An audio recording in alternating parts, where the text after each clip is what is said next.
what you will all come to know me as and what I'm known as in Sacramento and kind of beyond is the Mary Jane Maven. And I'm going to share my love affair with Mary Jane. And what's brought me to being a cannabis podcaster as well as a cannabis educator, brand, content creator, and I love to help women, specifically women of color, find their passion and their purpose as I have through cannabis. It's been a long journey. I won't tell you it all with every tidbit as I'm known to do, but I'm gonna kind of try to bring this in here. Keep time, you know, we'll see how that works. But so, as I mentioned, you know, I do podcasting and I do education within the cannabis field. I'm gonna go back and let you know really how I first started. So my very first time smoking cannabis, I was with my friends, I was 18, we were getting ready to graduate, and my friends were like, come on, do it, you work, you have great grades, like, your dad can't say anything, and I'm like, you're right. So they hand me the pipe, my eyes are closed, right? And all of a sudden my friend goes, your freaking nail's on fire. She didn't say freaking, no. And they go, give it to me, give me the pipe, give me the lighter, you're no longer allowed to do this. And I'm like, oh, okay, well, guess it's not for me. Fast forward about 2 years later, and I was in my first loving, just head over heels relationship, trying to be an adult, but, you know, 19, 20, that doesn't really work out that well. But I was leaving his family for the first time, and he actually got me to smoke. He was like, here, I'm gonna teach you how to roll joints and all this good stuff. Well, his father, we had just had dinner, and he rolled up, and we were getting ready to watch a VHS tape that we had gone and taken a lot of time at Blockbuster to choose. And when it came around to me, I said, no. He stopped the movie, and he says, do you love my son? I said, yeah. Do you want to be part of the family? Yes. So he goes, so smoke this. So I saw him roll the fattest joint ever. And all I remember is watching the video, Don't Take the Girl, over and over and over again and crying. I was so high and I was like, whoa, what is this? I like it.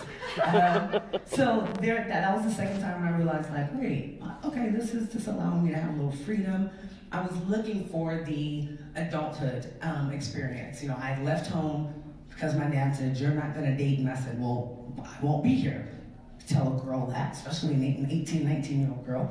So it kind of brought me into feeling like I was making a decision for myself and no one could judge me for it. And my parents couldn't say, shh, we'll just say. So unfortunately that relationship didn't work out because he didn't want to grow up and realize what he had. You know, so I realized I could do bad by myself. So cannabis helped me through my first heartbreak and serious just probably hit to my self-esteem and who I felt that I was, because I was 23 years old with a 3-year-old. The relationship that I worked so hard on so I could kind of be like, nah, to my dad, didn't work, you know, and I just felt lost and I didn't know what to do.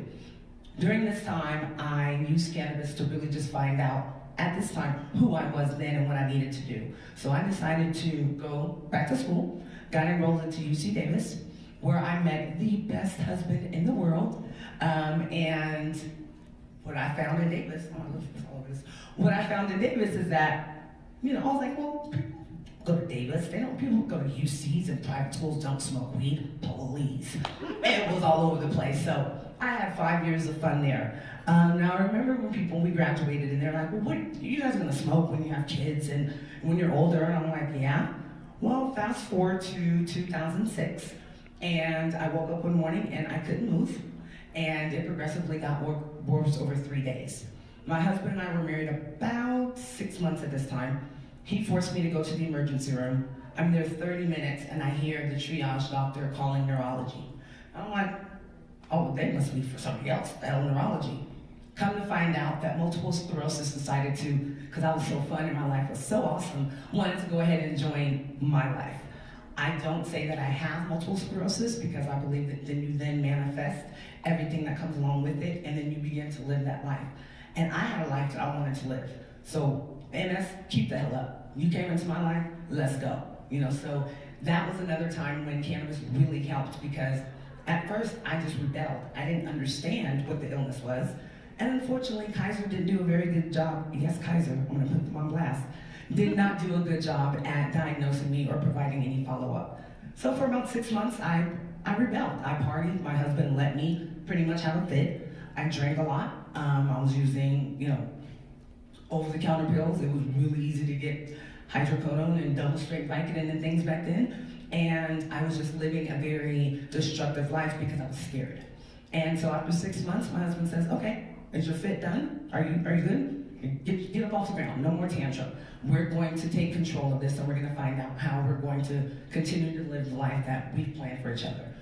So I had to do my due diligence. I had to just put on my big girl panties, and I had to stop having so much faith in others and find that faith and that power within myself.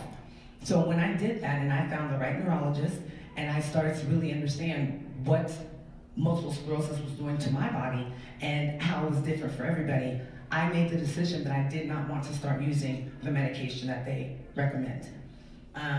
Reason being is because you guys they wanted me to use something that had been made for eczema in 1978, but then they decided, well, this is good for MS. Not a doctor, but you let me know how that works. Hold on a second.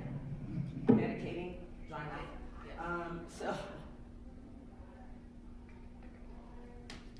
It was an experience. It was an eye-opener because I really understood that, the medical field is there to assist you in living your best life, but you still have control and you have this responsibility to know what you need and to be able to communicate that to your primary care physician. Built a great relationship with this neurologist. I, at this time, married, having kids, right into a deep, really, it was a successful career in sales, but I wasn't happy and I hated it. And every couple of years, I did something different. I did passion parties. I did designer jeans. I wedding planning. Anything that I can do, because I knew deep down what I was doing was not what I was purposed to do. But I was living in fear. And it took a very long time for me to stop living in fear and start living within my purpose. So I went to work one day, late, after a 3-day weekend. I just didn't give a shit. Went in, logged in, went and took 3-4 laps around, talked to everybody about their weekend, talked to my boss, did everything but work. Finally went back to my desk and I just started clearing everything off my computer, my Indeed searches, all that stuff. And I decided that it was time for me to stop being scared. And reading The Alchemist, and this is something that it's part of my story, my journey, I recommend that to anyone who feels like I don't know what to do. Reading that book, I felt like they were writing it over my shoulder. I was just like, oh, wow, how is this so relevant? But it allowed me to see that I had all control. I thought I was a very positive person. I was having a lot of limited belief, which was keeping me where I was and not allowing me to, like I said, tap into my true passion and purpose. Cannabis helped me with that. Cannabis has helped me through, as I just said, a couple of times in my life where it was joys and it was peaks and it was valleys, but it helped me to get through and to then better understand who I am. So through my journey, I decided to become an entrepreneur. I called my husband and he said, oh, you're on lunch the day that I quit work. And I said, so what happened was, and he says, I've been waiting for you to do this. I've been waiting. And if you're a mother and if you're a wife, you tend to put their, dreams and everything first. And my husband's always known what he's wanted to do. And I found myself starting to become resentful because it was always so easy for him. And I felt like I was just out there floating around, being Miss Flaky. And what it was is living in fear.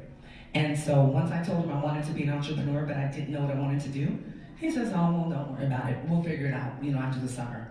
Unfortunately, that summer, my sister-in-law was diagnosed with a rare form of leukemia. She was diagnosed on June 2nd. She passed away in my husband's arms December 4th of that same year. She was only 41. That was probably the last joke that I needed to be like, okay, girl, let's figure this out. I was telling my friend earlier, you come to me with your problem, I got it figured out in a heartbeat. When it comes to me, I'm like, I don't know. So I finally had to start being introspective and I had to start being accountable for where I was and where I wanted to be. So in creating the Menage-with-MariJayneMaven, which is my podcast, it is a result from my brand, which is the Mary J. Maven, which is a cannabis, lifestyle, and wellness brand. So my podcast is all the things that I love. I love pop culture. I talk about people and celebrities like I'm their best friend. But I also utilize cannabis to show people that you can be a normal mom. I have a 23-year-old son. I know, I'm only 23, crazy. I have a 13-year-old and a 10-year-old, all boys. For my son, I have to see a billboard and go, Mom, there's your business. And I'm like, no, I'm not, that's Khalifa, that's not me. But thank you. Like, I love that they understand that I'm doing something that keeps me happy, keeps me healthy, and they understand that it plays into the lifestyle that they have now and the crazy parents that they have. But it's, like I said, make me stop living in fear and really just start doing what I'm here to do. And that is to educate and spread the word about cannabis. I've lived the best 20 plus years of my life since being a connoisseur, and actually being okay to step out of the shadows and tell people about it and not be afraid that I do. The power flower is my friend. So I benefit from it health-wise, career-wise. My husband and I are a canna couple, 20 years, only because of that good. He's a great guy, but definitely, you get in that argument and you hear somebody, clanking together in that grinder, you're like, okay, well, we're gonna work this out. It's allowed me to have better relationships with my mother, my grandmother who's very, very, very, very, very, very, very religious.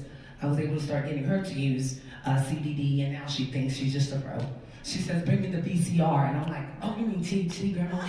Okay, I'll get you that next time. But I've never felt so validated and purposed as I do when I speak about cannabis, when I, ear hustle and somebody's talking